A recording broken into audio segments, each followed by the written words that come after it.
Vous êtes suspects de Line TV et vous avez raison, mesdames et messieurs, bonsoir et bienvenue dans ce journal. Le Bénin a officiellement lancé la 6e édition du mois du consomme local. C'est la directrice adjointe de cabinet du ministère de l'Industrie et du Commerce qui a procédé au lancement officiel ce jeudi dans les locaux du marché moderne du Ganri à Cotonou.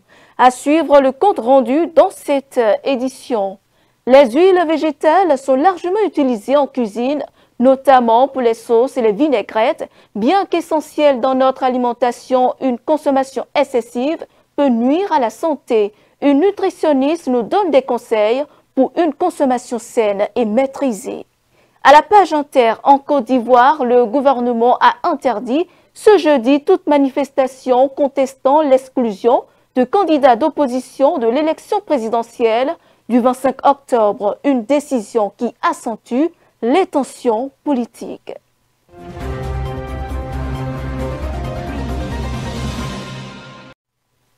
Le mois d'octobre est dans tout l'espace UEMOA, le mois consacré à la consommation locale. Le Bénin, qui s'inscrit dans cette dynamique depuis 2020, a lancé la 6e édition du mois du consomme local ce jeudi au marché moderne de Ganri. L'édition 2025 ambitionne de promouvoir les produits locaux, d'encourager les consommateurs à privilégier le Made in Benin et de limiter la dépendance aux importations. Le reportage. Depuis son instauration en octobre 2019 par les ministres en charge du commerce de l'Union économique et monétaire ouest-africaine, le mois d'octobre est consacré à la promotion des biens et services locaux dans les États membres. Le Bénin, fidèle à cette tradition, a officiellement lancé ce jeudi 2 octobre 2025 la 6e édition. C'est le marché moderne de Ganri qui a accueilli la cérémonie d'ouverture en présence de plusieurs autorités et acteurs économiques. Cette édition se déroule dans un contexte particulier. De mise en service de nos infrastructures marchandes, nos marchés modernes qui doivent désormais offrir plus de visibilité à nos produits locaux. Une vingtaine de marchés urbains et régionaux construits sur toute l'étendue du territoire national pour mieux exposer nos potentialités. Celui de Ganri qui abrite l'événement de ce jour en un temps. Le lancement de cette édition en ce lieu constitue pour nous un appel à la promotion du Made in Benin dans toutes les surfaces commerciales et boutiques de nos quartiers. Ce faisant, nous parviendrons à assurer une alimentation saine et nutritive à nos populations. C'est un défi que le gouvernement du président Talon s'évertue à relever pour garantir la bonne santé et l'épanouissement des générations actuelles et futures, tel que recommandé lors de la tenue de la conférence internationale sur la nutrition tenue au Bénin les 27 et 28 septembre 2025. Chacun a un rôle à jouer dans la mise en œuvre de cette stratégie pour le développement de notre pays. Placé sous le thème investissement agro-industriel, valorisation des savoir-faire locaux et accès au marché, l'édition 2025 du mois du consomme local poursuit un objectif clair: accompagner les producteurs nationaux dans la transformation des habitudes de consommation en faveur des produits locaux et réduire la dépendance aux importations. Selon la directrice adjointe du ministère de l'Industrie et du Commerce, cette 6e édition est porteuse d'enjeux majeurs. Comment investir dans l'agro-industriel pour réduire la dépendance vis-à-vis de certains produits importés? Comment positionner nos meilleurs entrepreneurs dans tous les domaines industriels, artisanat, ingénierie, agricole, minier, informatique, musical, etc. Comment conquérir le monde avec nos produits? Mesdames et messieurs, chère population, ces défis, qui sont bel et bien surmontables, nous interpellent à plus d'un titre. Le gouvernement travaille pour assainir le cadre macroéconomique afin de permettre aux investisseurs de s'installer pour valoriser nos matières premières. Aujourd'hui, nous sommes en mesure de transformer la totalité de notre production de de noix de cajou par exemple. Des uniformes made in Bénin sont joliment portés par nos hommes et femmes en armes, exprimant une fierté nationale. Des meubles fabriqués localement constituent une réalité dans nos administrations et dans nos maisons. Dans cette dynamique, je voudrais inviter tous les acteurs économiques, notamment les entrepreneurs du Bénin, jeunes, hommes et femmes, à s'inscrire dans la vision du développement du président Talon et de son gouvernement qui est ambitieux de faire du Bénin un pôle de développement textile, agroalimentaire et un hub de services et de logistique dans la région ouest africaine. Du 2 au 31 octobre 2025, le pays mettra en exergue les produits made in Benin. Pendant cette période, l'accent sera mis sur la promotion de la production locale avec pour ambition de faire du consommation local un réflexe solidement ancré dans les habitudes.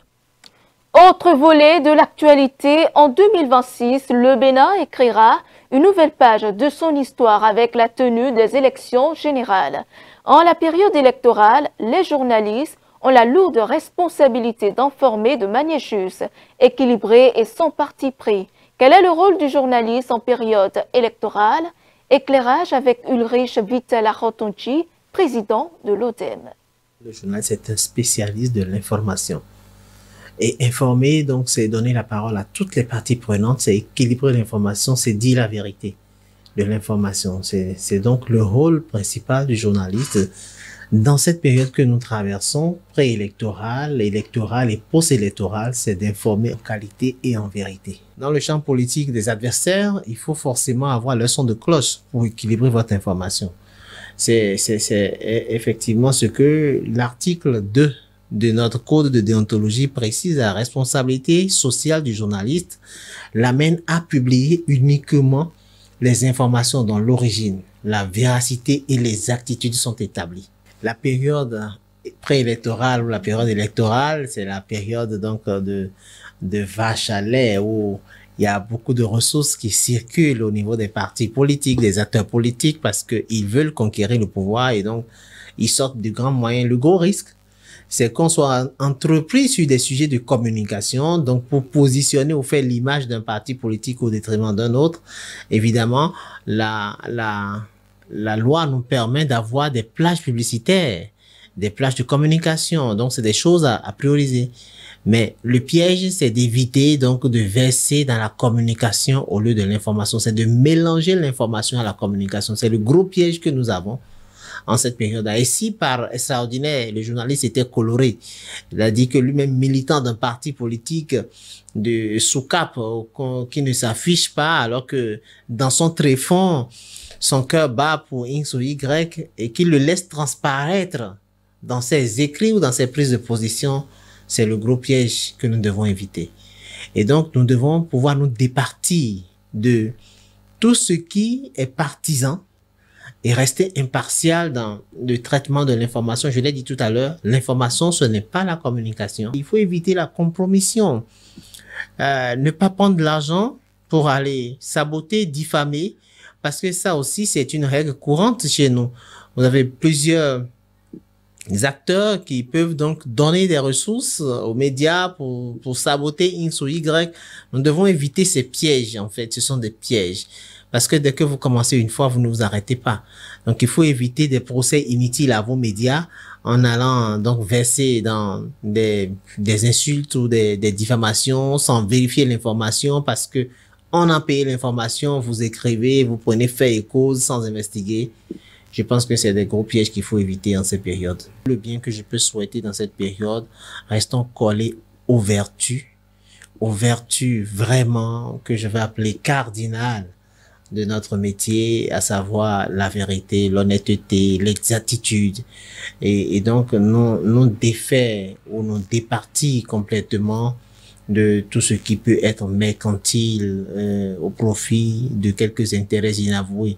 C'est la République que nous construisons ensemble et c'est notre manière à nous, parce que nous avons choisi ce métier, de contribuer à l'édification de notre nation. Et donc, c'est souhaiter que les journalistes puissent faire leur travail en toute responsabilité. Il n'y a pas de liberté sans responsabilité, en toute qualité et sans peur. parce que également, nous notons beaucoup d'autocensure inutile dans notre environnement aujourd'hui. Il faut que les gens portent des gants professionnels pour aller vers les informations les plus sensibles, mais quand même aller vers les informations en restant professionnels et en informant le public sur tout ce que nous pouvons savoir. Et ne pas avoir une promiscuité coupable avec les acteurs politiques qui peuvent manipuler, qui peuvent continuer à désinformer, qui peuvent contribuer à passer de la malinformation, de la désinformation. Nous devons rester vigilants. Vigilants pour ne pas tomber dans des pièges, parce que en face, nous avons des acteurs qui ont envie de garder ou de conquérir le pouvoir. Et donc, nous devons nous faire notre travail en toute impartialité, parce que le public que nous servons est un public qui a besoin d'informations justes, vraies pour se décider. Parlons à présent d'alimentation. Les huiles végétales alimentaires font partie intégrante de notre cuisine au quotidien. Utilisées pour la préparation de sauces, de vinaigrettes ou pour la cuisson, elles sont devenues incontournables. Pourtant, leur consommation, bien qu'habituelle, peut présenter des risques pour la santé si elle n'est pas maîtrisée. Alors, comment bien les consommer? La réponse avec Rebecca Sagouran, nutritionniste. On l'écoute. Une consommation excessive d'huile peut exposer l'organisme déjà à une prise de poids, au surpoids. Et quand on parle de surpoids, le surpoids fait naître à toutes sortes de maladies. On peut parler de l'hypertension artérielle, on peut parler du diabète, on peut parler des cancers même, on peut parler de plein de maladies quand le surpoids s'installe. La consommation excessive d'huile va également entraîner une augmentation du LDL cholestérol au niveau de l'organisme. Quand ce type de cholestérol est élevé au niveau de l'organisme, cela va entraîner une accumulation des graisses au niveau des vaisseaux sanguins, ce qui peut boucher ces vaisseaux, ces artères-là, empêchant une bonne circulation du sang. Et sur le long terme, cela peut même entraîner des accidents cardiovasculaires. De façon générale, un adulte ne doit pas dépasser en moyenne 3 cuillères à soupe d'huile par jour. L'idéal est même déjà d'éviter les fritures.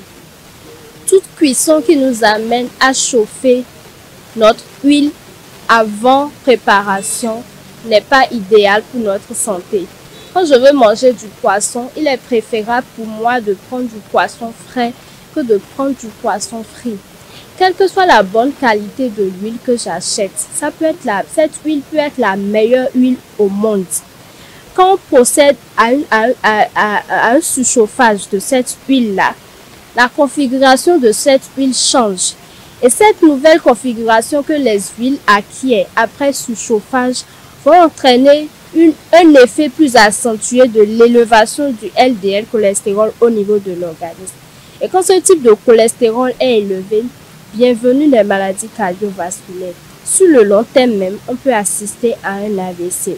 Donc dire que c'est pas bien de réutiliser les huiles de friture, c'est vrai. Et moi, j'ajoute qu'il est même préférable de ne même pas opter pour les fritures. Plusieurs aliments naturellement contiennent de l'huile. Quand je prends le poisson, la viande contiennent des acides gras et contiennent également le cholestérol. Le cholestérol étant classé dans les acides gras, bien sûr. Donc, le poisson, la viande contiennent de l'huile. Également, les légumineuses, les graines oléagineuses, quand je prends l'arachide contient de l'huile. La belle preuve, on extrait de l'huile de l'arachide. Le maïs contient également de l'huile. Les céréales, de façon générale, contiennent de l'huile parce qu'aujourd'hui, nous voyons l'huile de maïs également. Donc, tous les aliments, pas tout, mais la plupart des aliments contiennent des quantités variées d'huile. Ce n'est pas les mêmes proportions dans tous les aliments. Au Bénin, nous avons plusieurs variétés d'huile. Et il y a des huiles qui sont riches en acides gras saturés plus que d'autres. Il y en a qui sont plus riches en acides gras insaturés que d'autres. Notre organisme a plus besoin d'acides gras insaturés que d'acides gras saturés. Mais notre organisme a aussi besoin d'acides gras saturés pour son bon fonctionnement. Les acides gras saturés se retrouvent souvent dans les huiles qui durcissent à température ambiante. C'est vrai qu'il y a quelques exceptions. À l'exemple du beurre de karité. Mais il ne faut pas exagérer dans la consommation de ce type d'huile-là. Le beurre de karité est beaucoup plus indiqué dans les usages cosmétiques. Mais si vous voulez en consommer l'idéal c'est de ne pas du tout exagérer parce que ce type d'huile contient déjà beaucoup d'acides gras saturés.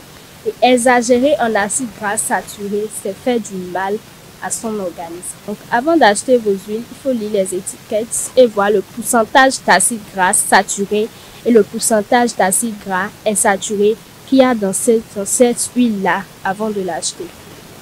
C'est vrai que l'organisme a besoin d'acides gras saturés, mais il ne faut pas du tout en abuser. À tous ceux qui consomment excessivement d'huile, je leur demande tout simplement de réduire leur consommation en huile parce que consommer de l'huile de façon exagérée ne fait pas du bien à votre santé, aussi bien sur le court terme que sur le long terme. En interactualité, à quelques semaines de l'élection présidentielle du samedi 25 octobre en Côte d'Ivoire, le gouvernement a annoncé ce jeudi l'interdiction des meetings et manifestations contestant l'exclusion de plusieurs figures de l'opposition. Une décision qui vise directement le PPACI de Laurent Gbagbo et le PDCI de Tidjane Thiam, dont les candidatures ont été rejetées par le Conseil constitutionnel. Le reportage. En Côte d'Ivoire, la tension monte à l'approche de la présidentielle du 25 octobre.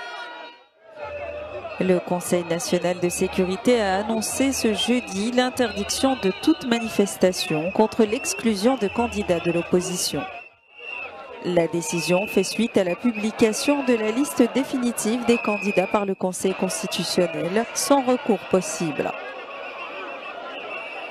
Les autorités disent craindre des troubles liés aux propos haineux et aux fausses informations diffusées depuis cette décision. Malgré cela, deux partis d'opposition avaient prévu une marche samedi pour réclamer un dialogue inclusif. Celle-ci a été interdite. Le risque évoqué est le trouble à l'ordre public. Plus de 44 000 agents de forces de sécurité seront mobilisés pour assurer un scrutin sécurisé avec des patrouilles mixtes en ville. En Centrafrique, l'autorité nationale des élections a officiellement ouvert ce 2 octobre la période de dépôt des candidatures pour les élections générales du 28 décembre. Les différents candidats à la présidentielle, aux législatives et aux municipales se sont succédés tout au long de la journée pour déposer leur dossier. Parmi ceux à la présidentielle, le chef de l'État a déposé sa candidature en premier et il est enregistré comme candidat numéro 1 par l'ANE. Suivant. Ils sont des milliers de partisans et sympathisants du MCU qui se sont passés le long de l'avenue Boganda à Bangui pour accompagner le président Touadéra à l'autorité nationale des élections. Faustin Archange Touadéra a ouvert le bal du dépôt des candidatures 2 jours seulement après la convocation du corps électoral pour l'élection présidentielle et législative qui auront lieu en Centrafrique le 28 décembre prochain. Aujourd'hui, c'est chose faite et je voudrais vraiment remercier le peuple centrafricain pour son soutien, pour tout ce que le peuple a fait pour m'encourager dans cet engagement. Une forte mobilisation que l'actuel président sortant souhaite voir se concrétiser dans les urnes au soir du 28 décembre 2025. C'est le 28 décembre, j'espère que tout cet engagement, ce soutien-là pourra se concrétiser dans les urnes. Mais je suis confiant et je remercie le bureau politique. Ils ont déposé déjà le dossier et je crois que d'après le secrétaire exécutif national, nous avons le numéro 1. Cette habitante de Bimbo s'est dit émue de voir pour une première fois une telle mobilisation avoir lieu pour un candidat à la présidentielle. Ma joie est immense. Nous, le peuple centrafricain, sommes sortis aujourd'hui de tous les coins de la capitale, Bimbo et Bégoua. Pour la première fois, nous nous sommes mis derrière notre président pour l'accompagner dans le dépôt de sa candidature à l'autorité nationale des élections. Après avoir sérieusement critiqué la volonté de Touadéra de briguer un 3e mandat, l'opposition réunie au sein d'un bloc populaire continue de réclamer le dialogue qui, selon eux, sera un gage pour la bonne organisation de ce scrutin.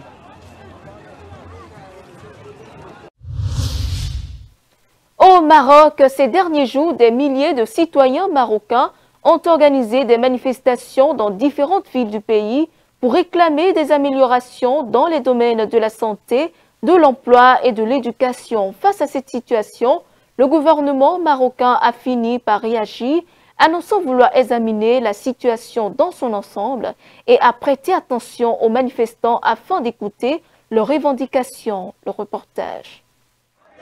Une nouvelle journée de manifestation au Maroc ce jeudi. Dans la rue, la colère de la jeunesse ne faiblit pas. Silencieux jusqu'à présent, le gouvernement a fini par réagir, annonçant vouloir répondre aux revendications à l'origine de ce mouvement de protestation. Le Premier ministre Aziz Akanouch a indiqué que le gouvernement était prêt à répondre favorablement aux manifestants qui réclamaient des améliorations dans les domaines de la santé et de l'éducation notamment. Les politiciens demandent sans cesse au peuple de se contrôler, d'être patient, de faire des sacrifices, d'agir comme de bons citoyens et d'aimer leur pays, mais eux-mêmes ne font rien de tout cela. Ils voient le pays bouillir et pourtant ils n'ont fait aucune déclaration publique, qu'ils disent au moins quelque chose, même si ce n'est qu'un mensonge. Mercredi, les forces de sécurité ont ouvert le feu sur des manifestants, tuant 3 personnes à Leklia, une ville située à proximité d'Agadir. Le ministère marocain de l'Intérieur a déclaré que les 3 personnes avaient été abattues alors qu'elles tentaient de s'emparer des armes de la police, bien qu'aucun témoin n'ait pu corroborer cette version. Aujourd'hui, nous sommes ici pour dire que les autorités et le gouvernement doivent traiter cette question de façon responsable et sérieuse. Nous n'avons plus de temps à perdre à laisser les services publics s'affaiblir ou à donner la priorité au secteur privé sur l'intérêt général. Le gouvernement a déclaré que 354 personnes, pour la plupart des agents des forces de l'ordre, avaient été blessées. Des centaines de voitures ont été endommagées, ainsi que des banques, des magasins et des bâtiments publics dans 23 provinces du pays. À l'échelle nationale, environ 70% des manifestants étaient des mineurs selon les estimations du ministère. La Russie et l'Ukraine ont échangé 185 prisonniers de guerre de chaque camp ce jeudi. Les échanges de prisonniers et de corps de soldats tués sont parmi les derniers domaines où Moscou et Kiev continuent de coopérer plus de 3 ans et demi après le début de l'assaut russe contre l'Ukraine en février 2022. C'est après moi. La Russie et l'Ukraine ont procédé jeudi à l'échange de 185 prisonniers de guerre, un accord confirmé par le président ukrainien Volodymyr Zelensky via télégramme. Selon lui, la plupart de ces militaires ont été capturés depuis 2022 lors des affrontements à Mariupol, Azovstal et à la centrale nucléaire de Tchernobyl.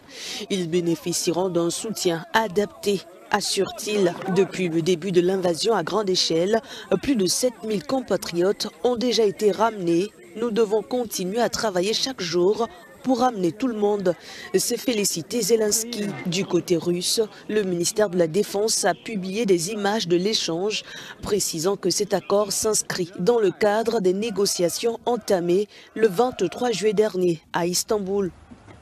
Selon Moscou, les 185 soldats russes libérés du territoire contrôlé par Kiev sont actuellement en République de Biélorussie, où ils bénéficient d'une assistance psychologique et médicale. Et voilà, c'est la fin de ce journal. Merci de votre fidélité. Suivez-nous en continu sur speedlinetv.bj/live et sur nos différents canaux digitaux Facebook et YouTube.